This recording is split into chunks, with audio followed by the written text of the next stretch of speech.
Good morning friends. आज के time में 1 लाख से 5 लाख रुपए पर मंथ बनाना कितना मुश्किल है ये तो आप जानते ही हैं। परंतु अगर आपके ऐसे ड्रीम्स हैं कि आप इतना पैसा पर मंथ बनाना चाहते हैं तो ये वीडियो आपके लिए है।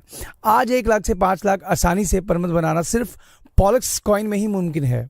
पॉलक्स कॉइन क्या है दोस्तों? पॉलक्स कॉइन एक डिजिटल क्रिप्टो करेंसी एसेट है। जैसे आपके पास 1 लाख रुपए कैश इंडियन रुपीस में है तो आप मार्केट से 1 लाख रुपए का कुछ भी खरीद सकते हैं। बट दूसरी तरफ आपके पास अगर 1 लाख रुपए का गोल्ड का सिक्का है सो ये आपके पास एक एसेट है जिसे आप जब चाहे कहीं भी सेल करके वापस इंडियन करेंसी में कन्वर्ट कर सकते हैं, या आप दुनिया में किसी भी देश में हो वहां भी आप इसे उस देश की करेंसी में कन्वर्ट करके कुछ भी खरीद सकते हैं। सो अब जानते हैं क्रिप्टो करेंसी एसेट के बारे में। क्रिप्टो करेंसी एसेट एक डिजिटल एसेट है, बिल्कुल गोल्ड की तरह ही है। पूरी दुनिया में कहीं भी किसी भी जगह इसे किसी भी करेंसी में कन्वर्ट किया जा सकता है। इसके डिजिटल होने का सबसे बड़ा फायदा यह है कि जैसे बहुत सारा पैसा हार्ड कैश हाथ में लेकर घूमना सेफ नहीं है, बहुत सारा गोल्ड पहनकर लेकर जाना आना सेफ नहीं है, परंतु वही पैसा अगर आपके बैंक में होता है तो आप पूरी दुनिया में कहीं भी जा सकते हैं, कहीं भी पूरी दुनिया में कुछ भी खरीद सकते हैं। यह फायदा होता है आपके पैसे को डिजिटल बनाने का जब आपका पैसा बैंक में होता है।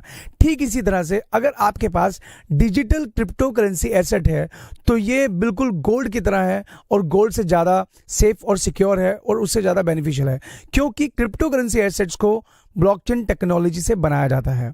इसे ब्लॉकचेन टेक्नोलॉजी से इसलिए बनाया जाता है क्योंकि जब से दुनिया में इंटरनेट आया है, दुनिया में एक प्रॉब्लम हमेशा से रही है कि सिक्योरिटी और सेफ्टी इंटरनेट पर नहीं है। ये एक बहुत बड़ा चैलेंज रहा है।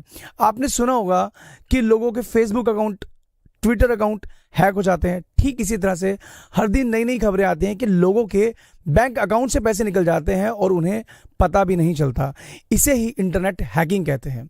यानी कि आपकी परमिशन के बिना जब कोई व्यक्ति आपके बैंक अकाउंट में घुसकर आपका सारा पैसा निकाल लेता है और आपको पता भी नहीं चलता। ऐसा इसलिए पॉसिबल होता है क्योंकि फेसबुक हो या बैंक, सबका डाटा एक सेंट्रलाइज सर्वर पर अपलोड होता है, जिसकी वजह से हम सब इसे अपने फोन या कंप्यूटर में एक्सेस कर पाते हैं। परंतु अगर इसी सर्वर को कोई हैक कर ले तो वो इस डाटा या इंफॉर्मेशन को बदल सकता है। ठीक इसी तरह जब हैकर्स किसी बैंक के सर्वर को हैक कर लेते हैं तो उस बैंक के किसी भी कस्टमर के अकाउंट से वो पैसा निकाल लेते हैं। और ये काम इतना शातिर तरीके से होता है कि बैंक को ये बात पता लगाने में कई